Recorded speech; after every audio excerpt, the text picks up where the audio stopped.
here's Tucker Carlson on his program last night, and this is just a part of the larger ramp-up spearheaded by certain right-wing writers and hate accounts like Libs of TikTok run by Chaya Reichick. And Chaya, sorry. But either way, just look up her name because her name should be out there. So Tucker Carlson is very good at seeing where the most hateful elements of the right are right now online and making them mainstream on his program. And here he is discussing sex education in schools and whether parents know exactly what their teachers are up to.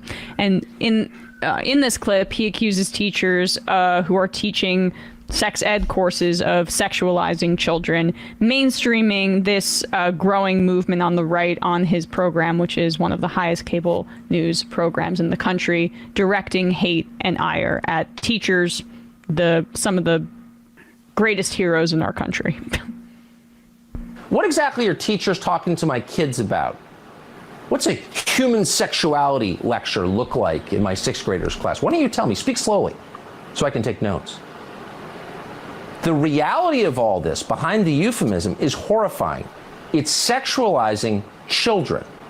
And they go completely hysterical when you point that out because it's true. And the real question is, why is everyone else putting up with this?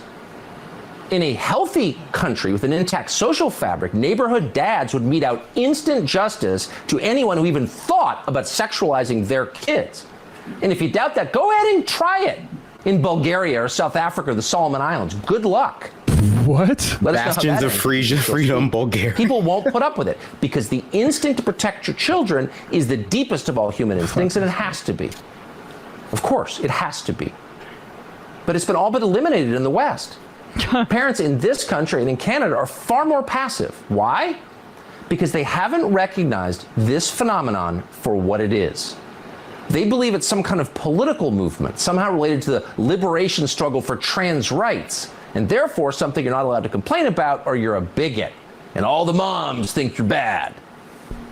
But it's not a liberation struggle. There is no liberation struggle. The battle for trans rights is long over. Trans people have rights. They can dress any way they like. And not only is that entirely legal, most Americans have no interest whatsoever in interfering with it at all. This is a fundamentally live and let live country. And it always has been. That's the deal we've always had. Sorry. I'll do mine, and we'll both Sorry, but pause it. We're criminalizing parents for allowing their kids to even socially transition. Like that winds you up on a state list where you get investigated by the authorities. So like this is a fascist line. Yeah, that's not live and let live. But let me just, before we dive into what Tucker said there, I'm just curious if there's an alternate perspective about teachers that perhaps was once expressed on Tucker Carlson's program. I saw the Rational National put this out there, and then the Surfs as well. So crediting them for unearthing this 2014 clip of Tucker Carlson, who is definitely against teachers sexualizing children. Which is not what sex ed is. Yeah, understood. But even given, say he actually is okay with... well, okay. Actually, let's just play this because Tucker Carlson, he says he's totally against sexualizing children in schools and sex ed in general. This is his stance from 2014. This female teacher in Texas is in big trouble after allegedly giving one of her students a bizarre birthday present, or unusual one anyway, a lap dance in front of the entire class. Alicia Smith, pictured on the screen, accused of grinding on the 15-year-old, putting her head between his legs and fondling him. Smith reportedly admits to doing all this, but only after the rest of the class, she says, convinced her to. Okay. So, you know, I think legitimate opinion divides whether this was appropriate for the classroom or not. But there are hold on, let me finish. There are people out there who believe that there ought to be criminal sanctions brought against this woman. And I think that's deranged. So if the class had tried there's no victim here. If the class had tried to convict her or convince her of committing a crime like killing somebody, which you've done it to. But this isn't a crime. That's the point I'm making. A crime suggests a victim, and what do you think there's no victim, though? There's a 15-year-old kid, and then you have a grown There's a 15-year-old boy. 15-year-old So having been a 15-year-old boy, I can tell you, unless there's something we don't know about this kid's life has not been I have He's not taught a victim. 15-year-old boys. I assure you they are still kids. This is the they dream may be of laughing, 15-year-old but I assure you their parents are not. Tucker still has the 15-year-old inside He's still of him. thinking like a 15-year-old boy. She's obviously highly suggestible. Okay, I'm not defending her judgment, which may be impaired. My only point is, before we throw this woman in jail, is we have so many other teachers who've had affairs Tucker, with male like, teens. what happened to you? What they put in your I'm talking about reality. Fondled an underage child in front of his entire classroom. I mean, you're not embarrassed? Well, no, I'm not saying I want this going on in my kid's school. I'm just saying let's spare the outrage here and just be real about it. What are you talking about? She put her head between his legs. Okay, she was, acting out a lap dance. So she's obviously an interesting teacher. This might not have been appropriate for the classroom, but is it a crime? Come on. I keep waiting for him to say. All right, we got the gist, right? Yeah, the gist is that if it's basically sexual relations between a male student and a female teacher, actually that's okay sexualization. And they're cis, and it's a part of like a misogynistic fantasy that Tucker Carlson can relate to, then it's okay. Yes. But if we are talking about it within the current moral outrage from the right wing when it comes to LGBTQ teachers and really emphasizing trans people in the educational system in general, then that's where complete outrage, pick up your phone, start calling up even Boston Children's Hospital, anywhere else, and let them know how we do not want the LGBTQ community involved with our children whatsoever.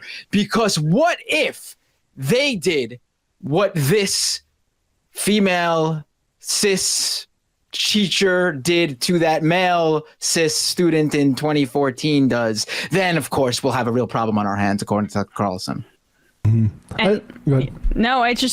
Human sexuality courses are sexualizing children, but giving a lap dance to a child who is, a boy who's 15 years old, that is not sexualizing children. So it's just like, I think that contrast really illustrates how all of this is just about drumming up bigotry towards trans people, towards LGBTQ people in schools, and making it seem like they're the ones who you have to worry about with your children because they may groom them to be just like them, as opposed to, say, a sexual act in a school that would groom them to be straight and would definitely be an abuse of power, but that's okay. Being straight is okay. Being cis is okay. But the other things, well, that's just demonic, and that's the undertone. I just want to read this again from Bill Russell, former great Celtics center.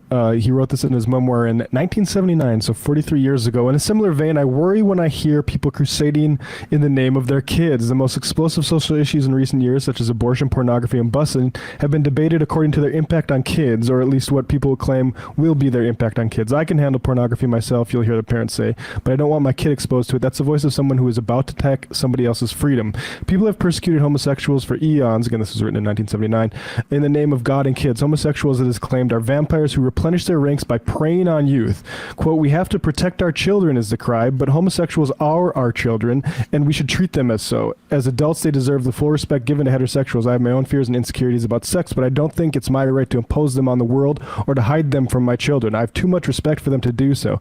My duty to them is to love them and to help them interpret the world so that they will be able to make free choices and act on them.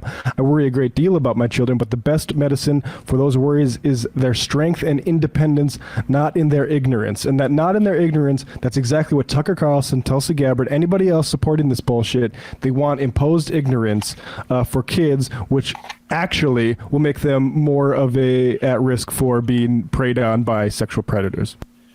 That's a great point, because obviously, and to that point, like, only some children are mobilized in these ways to be worthy of such broad sweeping societal change, because we don't care about all kids on society. And it's important to highlight that we still have kids in cages in this country, and people will defend our right to the death to do that because it somehow makes us more safe.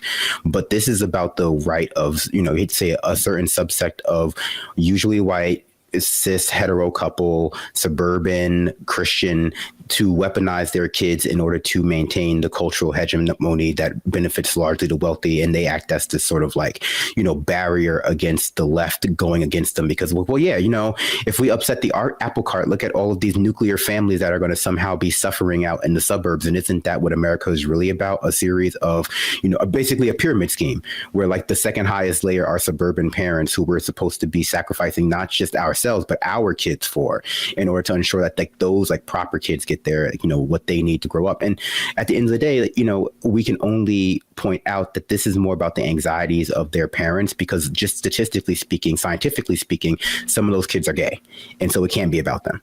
It's about like how their parents will treat them when they find out that they are gay. And that's something that their parents are going to have to come in terms with too. It's not about just how society is going to treat them, because their parents are society too. And they're the ones who are leading this crusade. And so like in those instances, the ones who are hurting those kids are their parents and the people who they bring around them.